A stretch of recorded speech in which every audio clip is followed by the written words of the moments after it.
옛날 런던에서 금은방에 몰래 들어가서 금은 보화를 빼앗고 일가족을 몰살시킨 그리고 도망친 남자가 있었습니다. 경찰은 진범이 아닌 사람을 붙잡아서 잘못 재판에 넘겨서 억울한 사형 선고가 이루어졌습니다. 진범은 미국으로 도망가서 20년 동안 여유 있는 생활을 지내고 이제 안심이다, 이제는 다 끝났다 생각하고 신분을 감추고 고향으로 돌아갔습니다. 이 남자가 런던의 한 인류 백화점에서 물건을 사고 있을 때 갑자기 저쪽 편에서 호각 소리가 나면서 여러 사람들이 뛰어오는 소리가 들려요. 그러면서 뒤에서 경찰관이 쫓아오면서 저놈 잡아라, 저 도적놈 잡아라, 그런 소리가 나지요. 순간 이 사람이 다리가 풀리면서 바닥에 주저앉았습니다. 온몸이 떨리면서 식은땀이 났습니다. 꼼짝을 못하겠는, 자기를 향해 부른 소리가 아닌데도 20년 전에 죄를 만난 겁니다. 결국 그 사람은 자수하고 말았다 그러죠. 20년 동안 숨기고 있던 죄를 자수하고 말았습니다. 범죄 심리학자들은 말하기를 죄를 지은 사람은 범죄 현장에 한번 꼭 가본다 그러죠. 그래서 범죄 현장을 갔다가 오히려 범죄가 들통이 나고 붙잡히는 경우도 있다 그럽니다. 그러면 왜 하필이면 범죄 현장에 갔다 들통나고 붙잡히게 될까요? 두려움 때문이죠. 내가 지은 죄가 잘 덮여졌는가? 혹시 내가 놓치고 온 게 뭔가? 라고 하는 불안함 때문에 갔다가 발각되는 거예요. 두려움입니다. 불안한 마음이 떠나질 않는 거죠. 오늘 본문 1절과 2절에 이렇게 말씀을 합니다. 그때 분봉왕 헤롯이 예수의 소문을 듣고 그 신하들에게 이르되 이는 세례 요한이라, 그가 죽은 자 가운데서 살아났으니 그러므로 이런 능력이 그 속에서 역사하는도다. 오늘 헤롯이 가장 전형적인 범죄자의 모습으로 드러나죠. 자기가 죽였던 세례 요한이 살아났다는 거예요. 뭘 듣고요? 예수님에 대한 소문을 듣고 그 예수가 바로 자기가 죽였던 세례 요한이 살아난 것이라고 믿었습니다. 두려웠습니다. 왜 그런 생각이 들었을까요? 아마도 헤롯이 세례 요한을 죽이고 난 다음에 혹시 무슨 일이 일어나지 않을까 하는 불안한 마음이 떠나질 않았습니다. 사실 요한을 죽인다는 일은 꺼림칙한 일이었습니다. 당시 유대인들은 요한을 선지자로 알았습니다. 유대인들에게 선지자는 존경받는 사람입니다. 하나님의 말씀을 전달하는 계시의 선포자이기도 하고 하나님의 능력을 빌어서 이적을 베풀기도 했기 때문에 많은 사람들이 존경하고 존중했던 사람이 선지자였습니다. 백성들은 세례 요한을 선지자로 믿었고 그런 모습들이 보였습니다. 성경이 말씀하는 대로는 아주 전형적인 선지자의 모습으로 살았죠. 광야에 살면서 낙타 털옷을 입고 메뚜기와 야생 꿀을 먹었습니다. 그렇기 때문에 선지자일 줄 모르는 세례 요한을 죽였다는 두려움이 헤롯에게는 사로잡혀 있었습니다. 그런 차에 예수님께서 이적을 행하신다는 소문이 들려오니까 요한은 두려움과 혼란이 그의 마음속에 일어났어요. 혹시 내가 죽였던 세례 요한이 예수라는 모습으로 온 거 아닌가라는 두려움이 있었어요. 과테말라에서 국립의과대학의 교수로, 의료 선교사로 사역하시던 이재성 목사님 계십니다. 이분은 예전에 우리 군산에 한국병원이 있었죠. 그 자리에 이제 또 다른 병원이 됐는데 그 병원의 원장이시고 또 신학을 공부해서 목사님이시기도 했어요. 그래서 서울대 의과대학 나오고 그 병원의 원장으로도 그리고 목사로도 그렇게 사역을 하셨습니다. 군산에 계실 땐 저희 교회 한 2년여 동안 여기 계실 때 우리 교회 출석하셨습니다. 그리고 과테말라, 남미에 있는 과테말라의 국립의과대학의 의료 선교사로 가셨습니다. 가서 사역하시다가 한 몇 년 지난 다음에 한국에 들어오시게 됐는데 저하고 연락이 됐어요. 들어오신다는 말씀을 듣고 그러면 군산에 한번 내려오셔서 말씀도 전해주시면 좋겠다. 그래서 그때 처음 설교하셨습니다.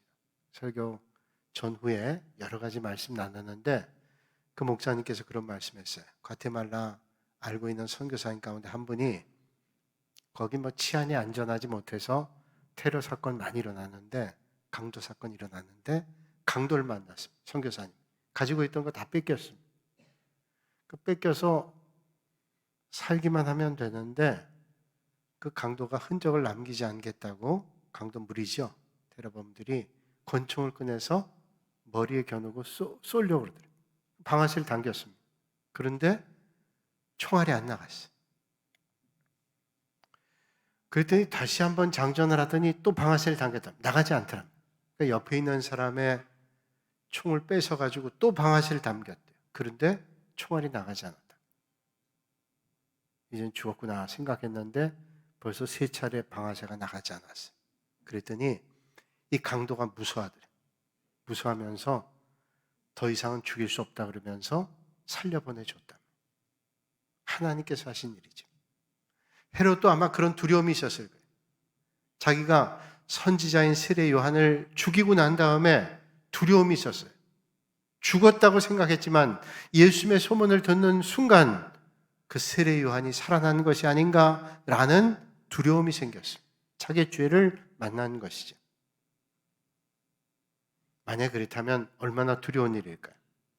더구나 예수님을 부활한 세례 요한이라고 생각한 사람은 세례 요한을 죽인 헤롯만이 아닙니다. 그 당시에 많은 사람들이 그런 생각을 가지고 있었어요. 마태복음 16장 13절 이하에 보면 그 당시 예수님에 대한 생각을 우리가 볼 수 있습니다. 예수께서 빌립보 가이사랴 지방에 이르러 제자들에게 물어 이르시되 사람들이 인자를 누구라 하느냐? 이르되 더러는 세례 요한, 더러는 엘리야, 어떤 이는 예레미야나 선자 중에 하나라고 하나이다 라고 제자들이 대답합니다. 그 대답 가운데 제일 먼저 나온 대답이 뭐예요? 인자를 누구라 하느냐? 나 예수를 사람들은 누구라 하느냐?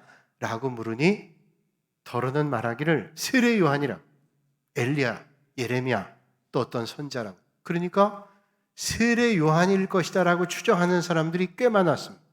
왜 그런 생각을 사람들이 갖게 됐을까요? 당시 세례 요한이 헤롯에 의해 죽었다는 소식은 사람들에게 큰 충격이었습니다. 요한이 죽은 죄를 진 것도 아니고 죽을 만한 사람도 아닙니다. 많은 사람이 존경하던 사람이요, 그렇게 죽어서는 안 된다고 생각했어요. 이럴 수는 없다고 생각했어요. 그래서 뭔가 좀 바로잡아야 되겠다. 이렇게 끝나서는 안 된 일이다 라는 게 다 그 당시에 유대인들의 생각이었습니다. 그런 차에 예수님과 나이도 비슷하고 말씀 전하는데 권세도 있고 이적이 일어나고 그런 예수님의 소문을 들을 때 많은 사람들은 틀림없이 세례 요한이라는 선자가 다시 태어난 것이다, 살아난 것이다 라는 생각을 갖게 됐다는 거죠.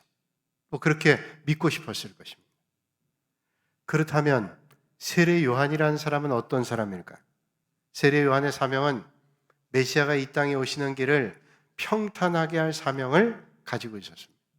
만왕의 왕이신 예수님께서 메시아로 이 땅에 오실 때 거친 길, 또 굽어진 길 가시지 않도록 미리 와서 그 길을 준비하는 사람이 세례 요한이에요. 그게 사명이었습니다.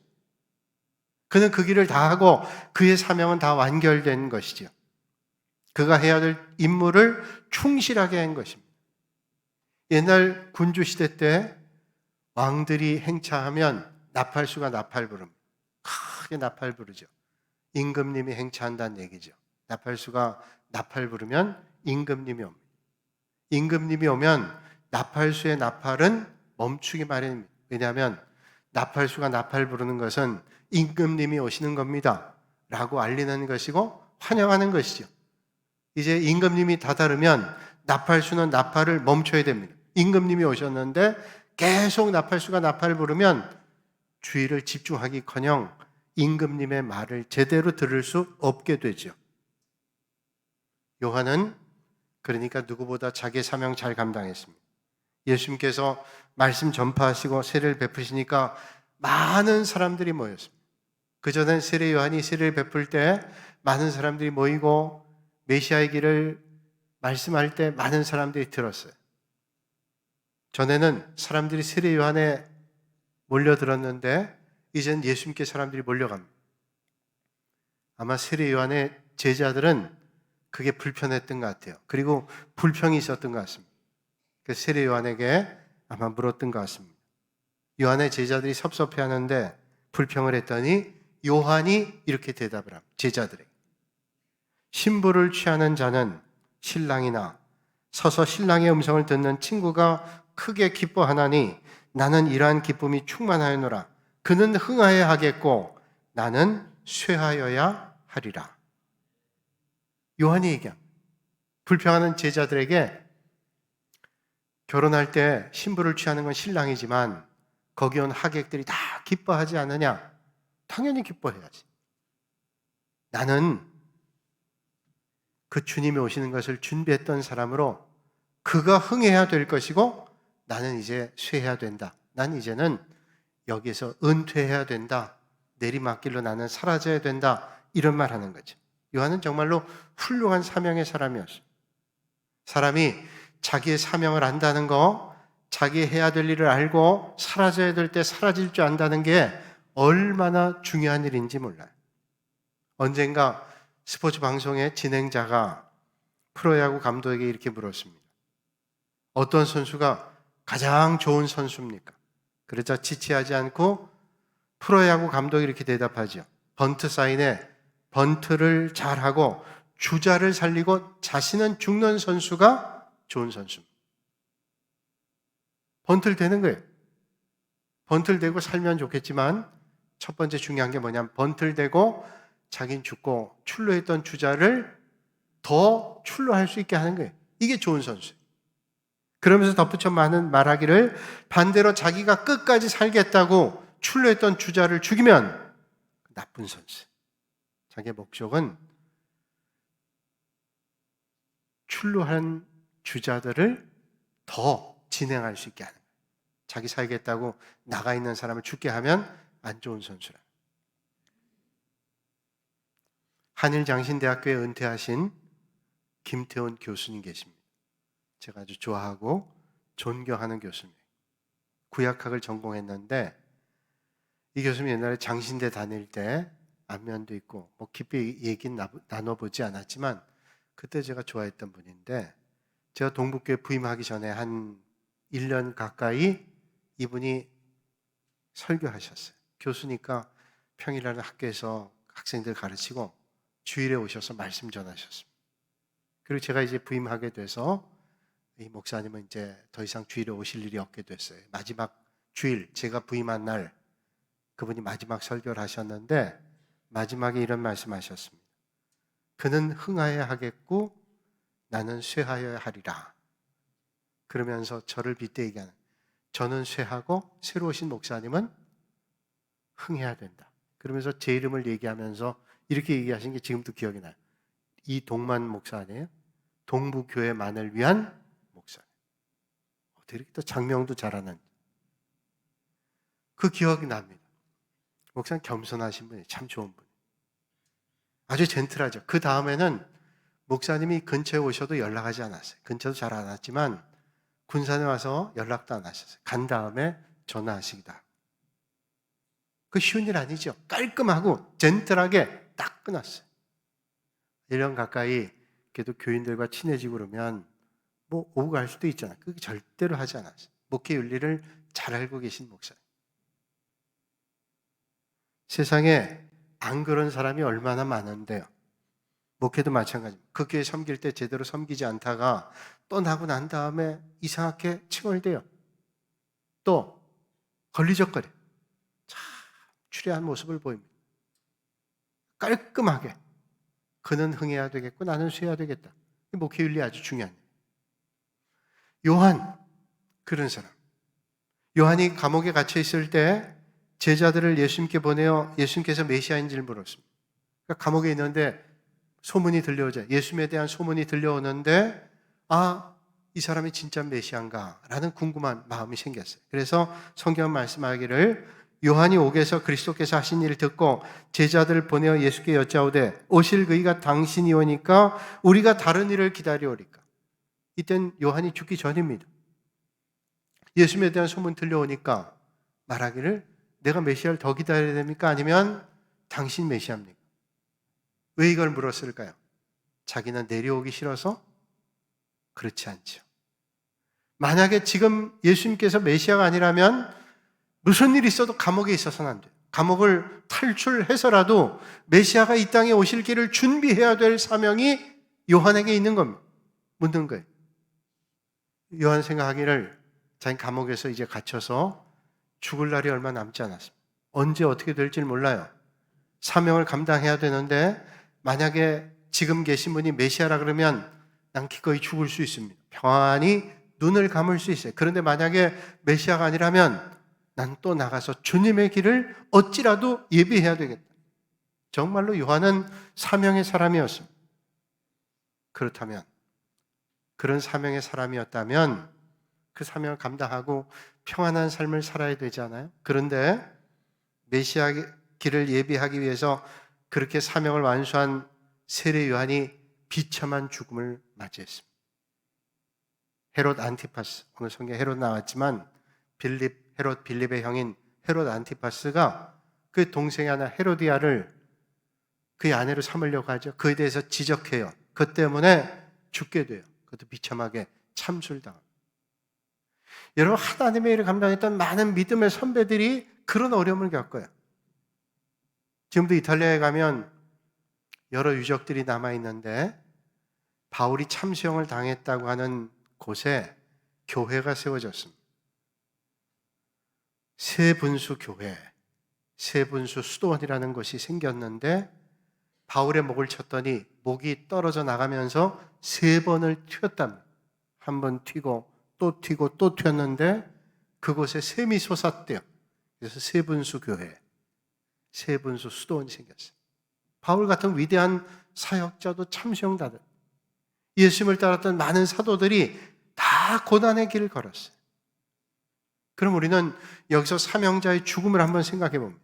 하나님의 부름받은 선자로 가장 보람되고 영광스러운 죽음은 과연 어떤 죽음일까요? 하나님께 부름받고 우리가 언젠간 죽는데 가장 영광스러운 죽음이 뭘까를 우린 때때로 생각해 봐요. 사순절 기간에 우린 생각해 봅니다. 제가 전에 부목사로 섬기던 교회에 존경했던 담임 목사님께서 아주 존경한 목사님인데 그 목사님께서 늘 하시던 말씀이 나는 강대상에서 죽어야지. 그것이 목회자의 가장 큰 영광인데 그렇게 말씀하셨어요. 늘 말씀하시기를 교우들에게도 난 강대상에서 죽어야지. 그게 목회자의 가장 큰 영광이야. 그렇게 말씀하셨어요. 생각하면 영광스러운 일이긴 하지만 교우들 생각에 좀 편안히 목회 다 끝내시고 편안히 하나님 부름 받으셔도 좋겠다고 생각했어요. 근데 목사님은 그런 영광스러운 죽음을 늘 생각하셨어요. 그리고 말씀처럼 강대상에서 말씀 전하시다가 하나님 부름 받았습니다. 이웃교회 목사 임직, 위임식에 담임 목사 위임식에 하셔서 설교하시다 돌아가셨어요. 그 모습이 영상으로 다 찍혀져 있었기 때문에 모든 교우들이 장례식 때 그 영상을 보면서 가슴 아파했습니다. 목사님께서 심장 질환이 있었는데 아무도 응급조치를 할 수가 없었어요. 본교에 있었더라면 의사들이 여러 있었기 때문에 응급조치를 몇 번 해서 위기를 극복했는데 그 교회에 갑작스러운 일을 당하니까 뭐 어떻게 조치할 수 없어서 시간 놓쳐서 돌아가셨어요.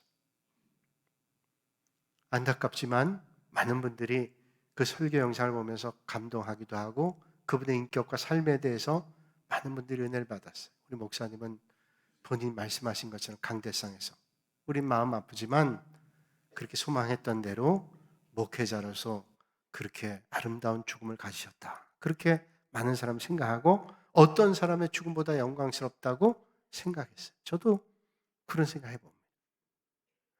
구약의 호세아 선지자는 우상을 숭배하고 패역한 이스라엘 백성들에게 하나님의 메시지를 선포하기 위해서 음란한 여인이었던 고멜과 결혼을 했어요. 이런 세상에 결혼하는데 음란한 여인과 결혼하고 싶은 남자가 어디 있습니까? 정숙하고 얌전하고 순종적이고 이런 사람하고 결혼하고 싶지. 그런데 그의 결혼 생활 자체가 하나님의 메시지를 전파한 도구가 됐어요.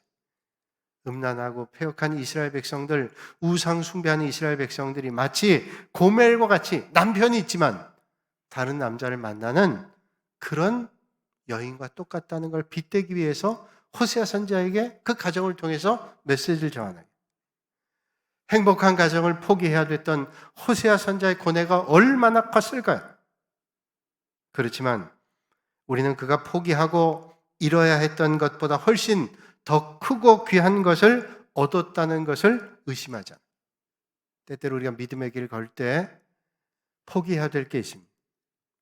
믿음 때문에 이뤄야 될 것들이 있습니다. 그러나 하나님 때문에 포기하고 잃는다면 우리는 궁극적으로 포기하고 잃는 게 아니라 하나님 안에 더 많은 것을 얻게 될 것도 믿습니다.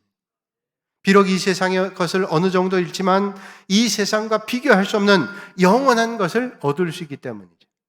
그렇습니다. 우리는 영원한 것을 얻기 위해서 때로는 포기해야 될 것을 포기할 줄 알아요. 예전에 남미 에콰도르의 선교사로 29살에 순교한 짐 엘리엇이라는 선교사가 남긴 말입니다. 영원한 것을 얻기 위해서 영원하지 않은 것을 버리는 자는 바보가 아니다. 영원한 것을 얻기 위해서 영원하지 않은 것 버리는 건 바보가 아니죠. 현명한 사람. 영원하지 않은 것 붙잡고 영원한 것을 놓치는 것이 정말로 어리석은. 짐 엘리엇은 기독교 명문대학인 휘튼 대학을 수석으로 졸업했어요. 아주 유능한 학생이었죠. 그가 남미 에콰도르의 동료 4명과 함께 선교사로 파송받습니다. 이 남미 에콰도르의 아우카족 지역은 간 사람마다 선교를 못하고 다 죽어요. 그런데 5명 갔어요. 그야말로 선교지에 갔다가 복음을 전하지도 못하고 5명이 죽어서 강가에 버려졌습니다. 연락이 두절되자 그 선교사를 찾는 비행기가 보내졌고 죽은 시신 발견합니다. 당시 언론들이 선교에 대해 비난하기 시작했어요. 얼마나 불필요한 낭비인가. 유능한 젊은이들 거기 가서 복음도 전하지 못하고 이렇게 죽는 게 얼마나 불필요한 낭비인가. 선교에 대한 비난했어요. 그때 결혼한 지 27개월밖에 되지 않은 짐 엘리엇의 아내인 엘리자베스 엘리엇이 그 언론을 향해서 이렇게 말했습니다. 말씀을 삼가십시오. 낭비라니요. 내 남편의 죽음은 낭비가 아님. 그는 전생애를 이것을 위해 준비했던 사람입니다. 바로 이 시간을 위해서 살아왔던 사람. 그는 하나님께서 주신 자신의 책임을 수행하고 생애 목표를 달성하고 죽은 행복한 사람. 여기서 그의 이야기는 끝나지 않습니다. 그의 아내 엘리자베스 엘리엇은 간호훈련을 받고 1년 후에 에콰도르의 아우카족이 있는 곳으로 갑니다. 외부에서 침입한 남자들은 죽이지만 여자들은 죽이는 게 수치라고 여겨져 죽이지 않았어요. 엘리자베스 엘리엇과 함께한 부녀자 몇 사람이 열심을 다해서 저들을 돕고 치료했습니다. 그리고 5년이 지난 다음 그것을 떠나게 되죠. 떠나는 엘리자베스에게 그 부족의 추장이 물었습니다. 도대체 당신은 누굽니까? 도대체 당신은 누구예요? 와서 5년 동안 우리를 돕고 그렇게 애써주고 헌신한 당신 도대체 누굽니까? 엘리자베스가 대답했습니다. 나는 당신들이 5년 전에 죽였던 그 남자의 아내입니다. 남편이 당신을 향해 가지고 있던 그 사랑을 당신들에게 전하기 위해서 제가 이곳에 왔습니다.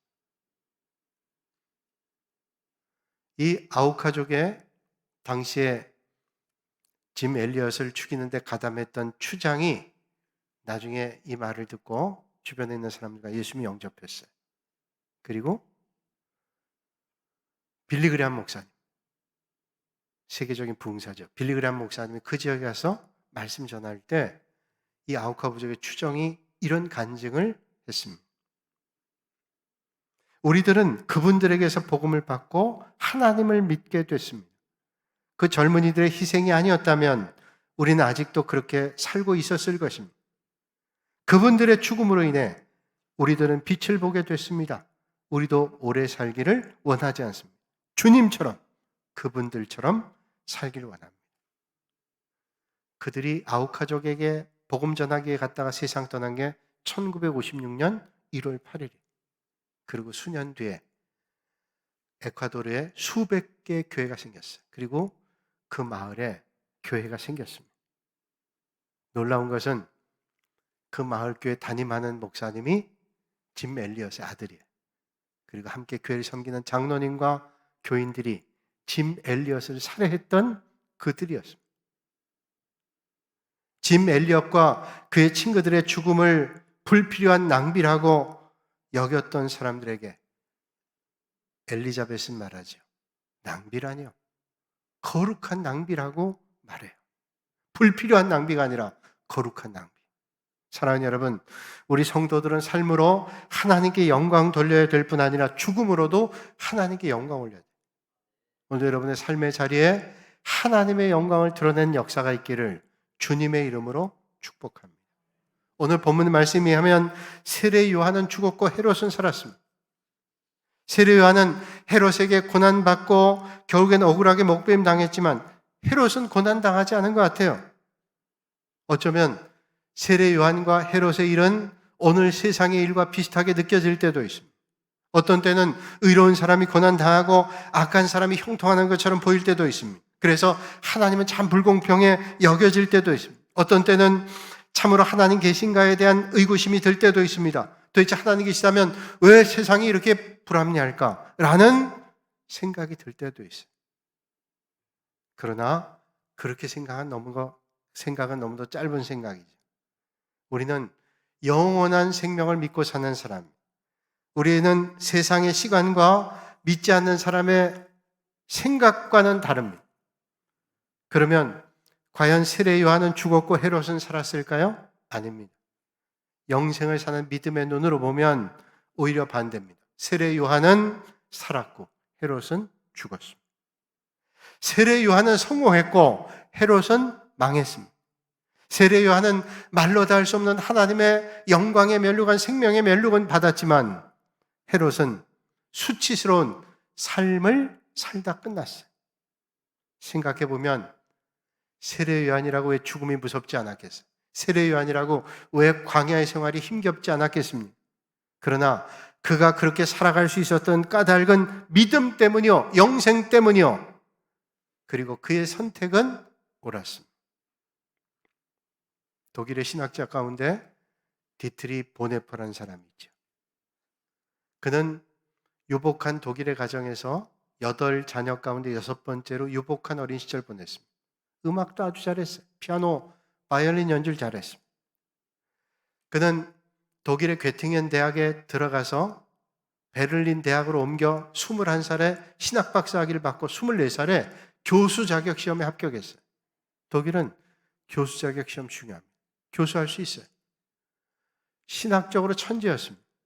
그런데 당시 나치 정권에 항거해서 미친 운전사는 운전대에서 내려오게 해야 된다. 그리고 그 당시에 부패에 가는 독일 교회 저항해서 나치 정권에 저항해서 그는 히틀러 암살 작전에 가담합니다. 그랬다가 1943년에 감옥에 끌려가서 1945년 4월 9일에 사형당했습니다.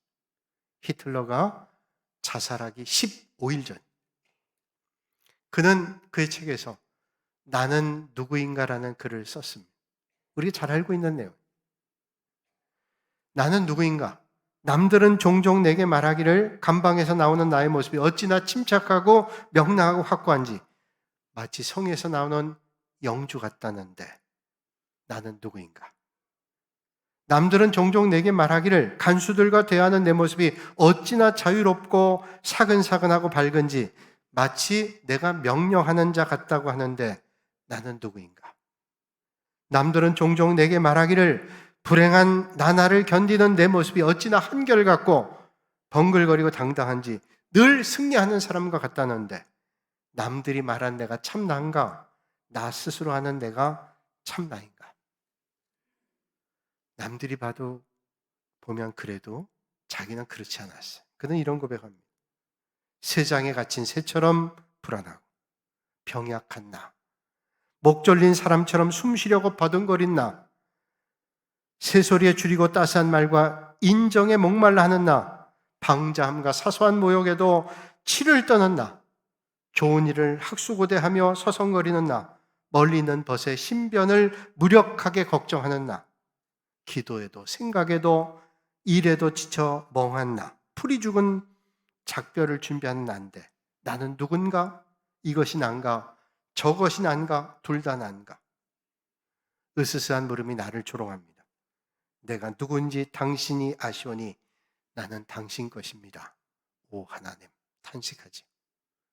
남들은 담대하다 하죠. 세례 요한도 죽음이 두렵고 광야 생활이 힘겨웠습니다. 보네포도 마찬가지.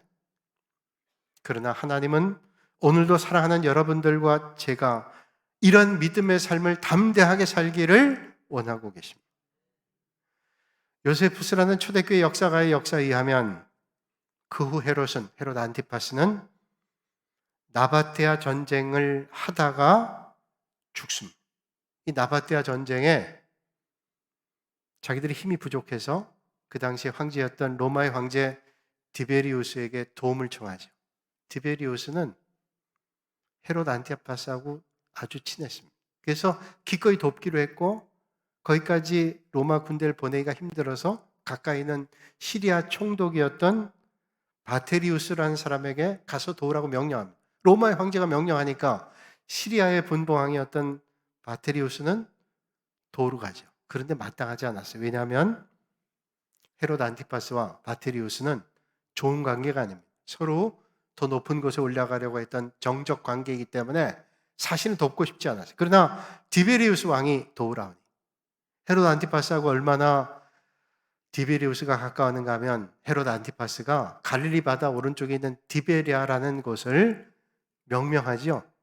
그래서 갈릴리 바다를 디베리아라고도 얘기해요. 디베리아. 가까웠어요. 근데 그때 디베리우스가 죽습니다. 도우러 가던 바테리우스가 그 명령을 접고 돕지 않았어요. 전쟁터에서 헤롯 안티파스는 비참한 죽음 맞이했어요. 요한의 목을 요구했던 악녀였던 헤로디아의 딸, 오늘 본문에 나와 있지 않지만 다른 성경 보면 살로메는 추운 겨울에 강을 걷다가 얼은 강 위에서 얼음이 깨지면서 물에 빠져 그 얼음의 날카로운 얼음 조각이 목을 베서 그 자리에 죽습니다. 비참한 삶으로 끝냈어요. 오늘 우리는 언젠간 이 땅을 떠나게 됩니다. 우리는 어떤 죽음을 맞이해야 될까요? 선자로서 메시아기를 예비하던 삶을 살았던 세례 요한에게 그에게 어울리는 의로운 죽음으로 하나님께 영광 올렸습니다. 오늘 우리의 하루하루의 삶은 우리가 어떤 죽음을 맞이하게 될 것인가를 결정하는 것입니다. 사순절 기간에 나누고 싶은 은혜입니다. 오늘 우리가 살아가는 삶의 모습이 우리가 맞이하게 될 죽음의 모습이라는 것을 기억하고 매 순간을 하나님 앞에서 성실하게 살아가실 수 있는 여러분들이 되시기를 주님의 이름으로 축복합니다. 거룩하신 아버지 하나님, 오늘도 이 아침에 저희를 주님 전으로 불러주시며 사순절 기간에 복 있는 죽음이 어떤가를 다시 한번 묵상하며 나눌 수 있도록 은혜 주시니 감사합니다. 이 땅에 살지만 영원한 나라를 소망하며 담대하게 이 세상을 살아갈 수 있는 믿음의 삶을 살게 하여 주시옵소서. 예수님의 이름으로 기도하옵나이다. 아멘.